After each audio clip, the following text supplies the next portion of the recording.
તો જય ગિરનારી મહારાજ. મિત્રો ખરેખર બધા લોકો અત્યારે બધાને જાગૃત થવાની જરૂર છે, કારણ કે આપણે હિન્દુ ધર્મના જેટલા પણ દેવી દેવતાન છે મિત્રો, તે બધાનું અપમાન થાય છે. મિત્રો અપમાન તો બધી જગ્યાએ તમે જોવો છો, બહુ એટલે બહુ બધી જગ્યાએ અપમાન થાય છે મિત્રો. ગિરનારની અંદર અત્યારે બહુ એટલે હદ થઈ ગઈ છે. આ ગુરુ ગોરખનાથનું જે મંદિર છે, તે મંદિરની અંદર પાછળના ભાગે મિત્રો હથિયાર વડે કોઈ પણ અન્ય સાધન લઈ અને પાછળના ભાગનો જે કાચ હોય મિત્રો, તે કાચને ભાંગી અને ગુરુ ગોરખનાથની જે મંદિરની અંદર મૂર્તિ જે હતી આરસ પથ્થરની, તે મૂર્તિને ખંડિત કરી નીચે કે મસ્તક ઉપરથી ખેરી એટલે નીચે ફેંકી દેવામાં આવી.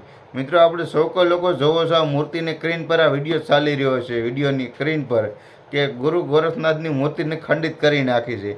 મિત્રો આને લઈને ઘણા બધા મિત્રો સાધુ સંતો પણ ગુસ્સે થયા છે કે આવું કોણ કર્યું, અને જુનાગઢની અંદર મિત્રો આની એફઆઈઆર પણ કમ્પ્લેટ પણ દાખલ કરી છે, પોલીસ સ્ટેશનની જાણ પણ કરી છે. મિત્રો તેઓ પણ હવે પૂરી એની પ્રયાસ પૂરો કરે છે.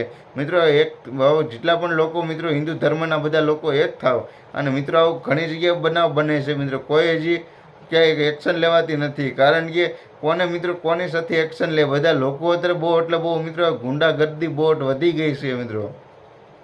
અને હાલ વાત કરું તો ગિરનારની અંદર મિત્રો ઉપર ગુરુ ગોરખનાથની મૂર્તિ તોડી મિત્રો ભગવાનને હવે પણ ખંડિત કરી નીચે ફેંકી દેવામાં આવે છે. મિત્રો વિચાર તો કરો તમે પણ, કારણ કે હવે જેટલા પણ લોકો મારો વિડીયો જોવો છો મિત્રો, ચેનલ પર નવા તો મિત્રો સબસ્ક્રાઈબ કરી દેજો.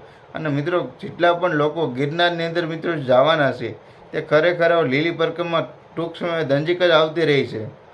તેની અંદર મિત્રો જોવો તો ખરા, અગાઉ આ લીલી પરિક્રમામાં આવી નથી, તેની અગાઉ આ કેવું થયું છે, ગુરુ ગોરખનાથની મૂર્તિ તોડી એને ફેંકી દીધી, અને ત્યારબાદ મિત્રો આ મૂર્તિ તે ફેંકી દીધી, પણ નવી મૂર્તિનું સ્થાપન પણ કરી અને તે મૂર્તિ પાસે હવે બીજી નવી બિહારીવાળી છે ને મંદિરે